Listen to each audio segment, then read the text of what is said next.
सस्यश्यामला मातरं वन्दे मातरं वन्दे मातरं शुभ्रज्योत्स्ना पुलकितयामिनी पुल्लकुसुमिता ध्रुवदलशोभिनी सुहासिनी सुमधुरभाषिणी सुखदां वरदां मातरं वन्दे मातरं मातरं वन्दे मातरम्।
शुभ नामे जागे तव शुभाशिष मागे गाये तव जय गाता जन गण मंगलदायक जय हे भारत भाग्य विधाता जय हे जय हे जय हे जय जय जय जय हे।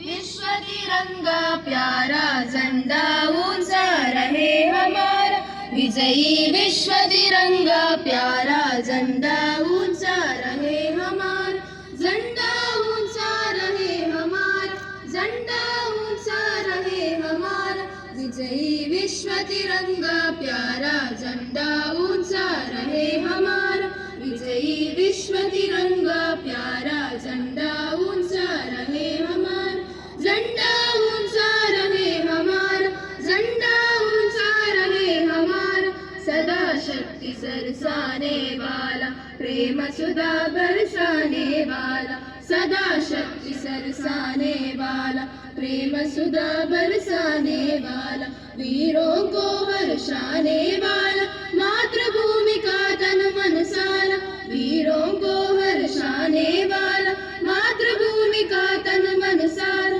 झंडा ऊंचा रहे हमारा झंडा ऊंचा रहे हमारा विजयी विश्व तिरंगा प्यारा झंडा ऊंचा रहे हमारा विजयी विश्व तिरंगा प्यारा झंडा ऊंचा रहे हमारा झंडा ऊंचा रहे हमारा झंडा ऊंचा रहे हमारा शान न इसकी जाने पाए चाहे जान भले ही जाए शान न इसकी जाने पाए चाहे जान भले ही जाए विश्व विजय करके दिखलाए तब होवे प्रण पूर्ण हमारा विश्व विजय करके दिखलाए तब होवे प्रण पूर्ण हमारा झंडा ऊंचा रहे हमारा झंडा ऊंचा रहे हमारा विजयी विश्व तिरंगा प्यारा झंडा ऊंचा रहे हमारा विजयी विश्व तिरंगा प्यारा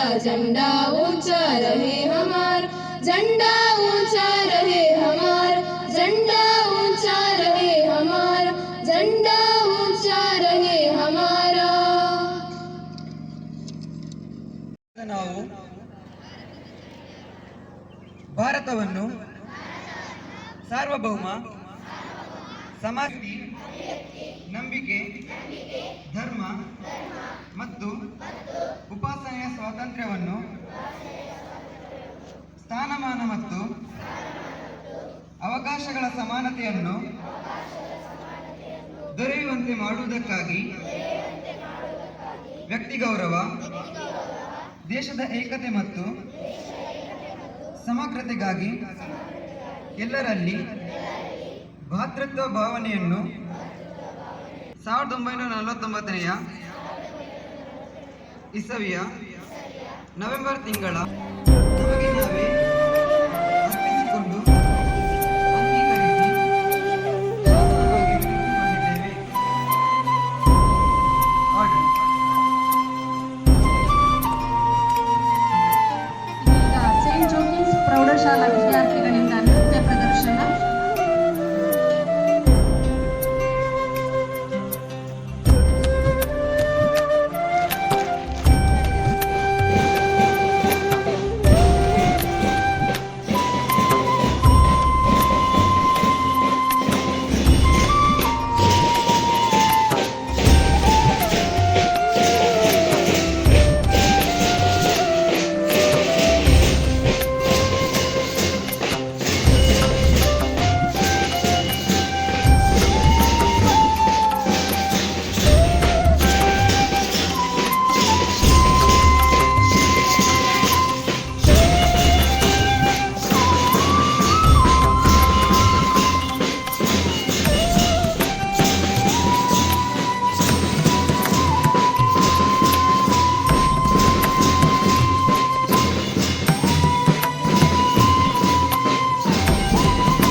ಆಗಸ್ಟ್ 15ರಂದು ಬ್ರಿಟಿಷರ ಆಳ್ವಿಕೆಯಿಂದ ಮುಕ್ತಿಯನ್ನು ಪಡೆದ ನಂತರ ಭಾರತಕ್ಕಾಗಿ ಸಂವಿಧಾನ ರಚನೆಯ ಕಾರ್ಯ ಪ್ರಾರಂಭಗೊಳ್ಳುತ್ತದೆ.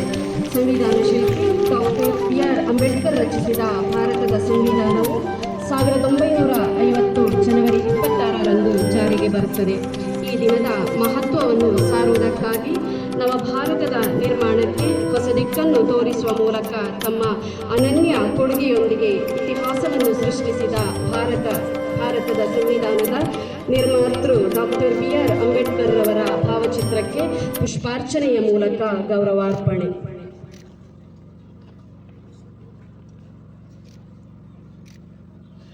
ನಮ್ಮ ಶಾಲಾ ವಿದ್ಯಾರ್ಥಿ ನಾಯಕ ಮಾಸ್ಟರ್ ಮನ್ವಿತ್ ಭಾರತ ದೇಶದ ಸಂವಿಧಾನದ ಪೀಠಿಕೆಯನ್ನು ವಾಚಿಸಲಿದ್ದಾರೆ. ಹಾಗೂ 76ನೇ ಗಣರಾಜ್ಯೋತ್ಸವ ದಿನಾಚರಣೆಯ ಹಾರ್ದಿಕ ಶುಭಾಶಯಗಳು. ಈ ವಿಜೃಂಭಣೆ ಕಾರ್ಯಕ್ರಮದ ಅಧ್ಯಕ್ಷತೆ ವಹಿಸಿರುವ ಶಾಲಾ ಸಂಚಾಲವನ್ನು ಕೋರುತ್ತೇನೆ. ಇವರಿಗೆ ಸಂಸ್ಥೆಯ ಶಿಕ್ಷಕರಾದ ಶ್ರೀಯುತ ಅರುಣ್ ಇವರು ಹೂಕೊಟ್ಟು ಸ್ವಾಗತಿಸಬೇಕಾಗಿ ವಿನಂತಿಸಿಕೊಳ್ತಾ ಇದ್ದೇನೆ.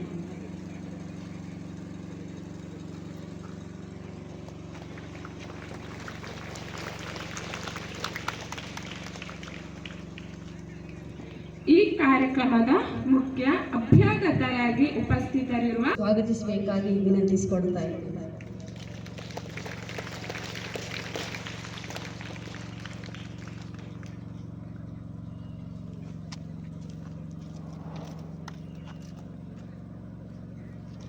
ಇಂದಿನ ಕಾರ್ಯಕ್ರಮದಲ್ಲಿ ಉಪಸ್ಥಿತರಿ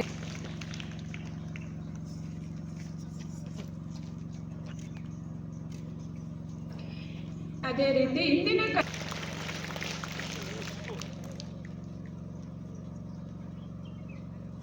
ನಮ್ಮ ಆಹ್ವಾನವನ್ನು ಪ್ರೀತಿಯಿಂದ ಸ್ವೀಕರಿಸಿ ಇಂದು ನಮ್ಮೊಂದಿಗೆ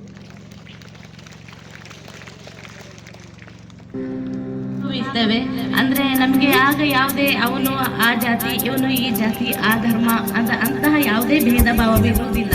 ಆದ್ರೆ ಈಗಿನ ಒಂದು ಸಮಾಜದಲ್ಲಿ ಕಾಣುವುದೇನೆಂದ್ರೆ ಚೆನ್ನಾಗಿ ಓದಿದಂತಹ ಚೆನ್ನಾಗಿ ಒಡನಾಡಿಗಳಾಗಿ ಬೆಳೆದಂತಹ ಮಕ್ಕಳು ಬೆಳೆಯುತ್ತಿದ್ದಂತೆ ಅವರ ಸ್ವಾಗತಿಸಬೇಕಾಗಿ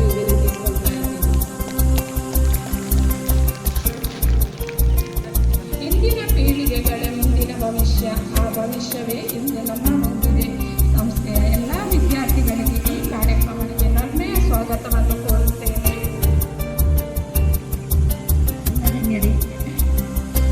ಹಾಗೂ ಶಾಲಾ ಮುಖ್ಯೋಪಾಧ್ಯಾಯರೇ, ಅಧ್ಯಾಪಕ ವೃಂದದವರೇ ಹಾಗೂ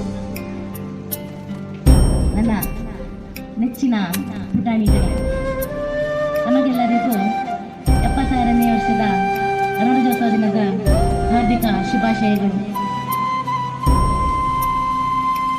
ಇಂದು ಬಹಳ ಸಂತೋಷದ ದಿನ. ವಿವಿಧತೆಯಲ್ಲಿ ಏಕತೆ ಅಂದರೆ ಮೊದಲ ಹೆಸರು ನಮ್ಮ ಭಾರತ ದೇಶಕ್ಕೆ. ಹಾಗೆಯೇ ಇವತ್ತು ವಿವಿಧತೆಯಲ್ಲಿ ಏಕತೆ ಕಾಣ್ತಾ ಇರುವುದು ನನಗೆ ಈ ಗ್ರೌಂಡಿನಲ್ಲಿ. ಮಕ್ಕಳು ಇಂದಿನ ಮಕ್ಕಳೇ ಮುಂದಿನ ಜನಾಂಗ ಅಂತ ಹೇಳ್ತಾರೆ. ಹೌದು ಕೂಡ.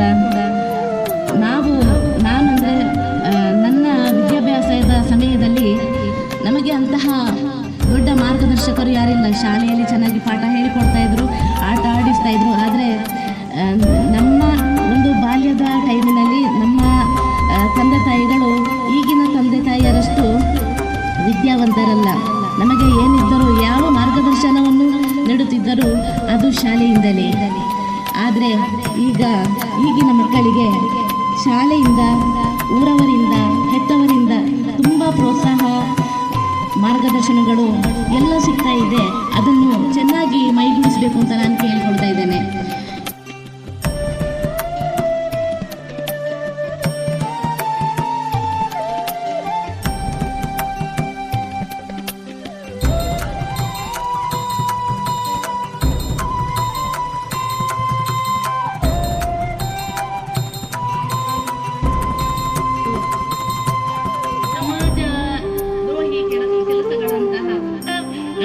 ಮಕ್ಕಳಂದ್ರೆ ಒಂಥರ ಖುಷಿ ಇರ್ತದೆ. ಅವರು ಅದರ ನಂತರ ನಾನು ನನ್ನ ಜಾಬ್ ಸೆಲೆಕ್ಟ್ ಮಾಡಿದೆ, ಅವರು ಅವರ ವಿದ್ಯಾಭ್ಯಾಸ ನೋಡಿ ಅವರ ಜಾಬ್ ಸೆಲೆಕ್ಟ್ ಮಾಡಿದ್ರು. ನಮ್ಮ ವೃತ್ತಿಯನ್ನು ನಾವು ಪ್ರಾರಂಭಿಸಿದ್ದೇನೆ, ಅದನ್ನು ಚೆನ್ನಾಗಿ ವೃತ್ತಿಯನ್ನು ಕೂಡ ಮಾಡಿದ್ದೇನೆ. ಆದರೆ ಅಂದಿನ ಅಂತ ಕಳೆದು ಹೋದಂತಹ ಸಮಯ ನನಗೆ ಯಾಕೋ ಈಗ ಕಾಣಿಸ್ತಾ ಇಲ್ಲ. ಯಾಕಂದ್ರೆ ಈಗ ಹೆಚ್ಚಾಗಿ ಎಲ್ಲರೂ ಒಂದು ಅಲ್ಲಿ ನೋಡಿದ್ರೆ ಆಗಲ್ಲವೇ, ಇಲ್ಲಿ ನೋಡಿದ್ರೆ ಈಗಲ್ಲವೇ, ಅದು ಇದು ಅಂದ್ಕೊಂಡು ತುಂಬ ಒಂದು ಸಮಾಜವೇ ಒಂದು ಏನೋ ಒಂಥರ ಒಂದು ಚೇಂಜಸ್ ಆಗಿದೆ. ಹಾಗೆ ಅದು ಆಗಬಾರ್ದು. ಚೆನ್ನಾಗಿ ಅಂದರೆ ನಿಮಗೆ ಸ್ಕೂಲಲ್ಲಿ ಎಂಥ ಒಂದು ಉತ್ತಮವಂತಹ ಮಾರ್ಗದರ್ಶನವನ್ನು ನಿಮ್ಮ ಟೀಚರ್ಸ್ ನಿಮಗೆ ನೀಡಿರ್ತಾರೆ, ಅದನ್ನೇ ಮುಂದುವರಿಸಿಕೊಂಡು ಹೋಗಬೇಕು. ನೀವು ಯಾವಾಗಲೂ ಕೂಡ ಮಕ್ಕಳು, ನಾನು ಹೇಳ್ತಿರೋದೇನೆಂದರೆ ದೇಶ ಕಟ್ಟಿ ನೋಡಿ, ರಾಜಕೀಯ ಕಟ್ಟಬೇಡಿ, ದೇಶ ಕಟ್ಟಿ ನೋಡಿ. ನಿಮಗೆ ದೇಶ ಉದ್ಧಾರವಾದೀತು. ನಿಮಗೆ ಅದರಲ್ಲಿ ಏನಾದರೂ ಒಂದು ಸಣ್ಣ ಸೇವೆ, ನೀವು ದೇಶ ಸೇವೆ ಮಾಡಬೇಕಂತ ಹೇಳಿದರೆ ನೀವು ಆರ್ಮಿಗೆ ಸೇರಿ ಹೋಗಿ ವಾರ್ಡಲ್ಲಿ ನಿಲ್ಬೇಕಂತ ಇಲ್ಲ. ನೀವು ಇಲ್ಲಿಂದಲೇ ಏನಾದರೂ ಒಂದು ಉತ್ತಮ ಕೆಲಸ ಮಾಡಿದ್ರೆ ಅದು ದೇಶಕ್ಕಂತಾನೆ ಅಂತ ನನ್ನ ಭಾವನೆ.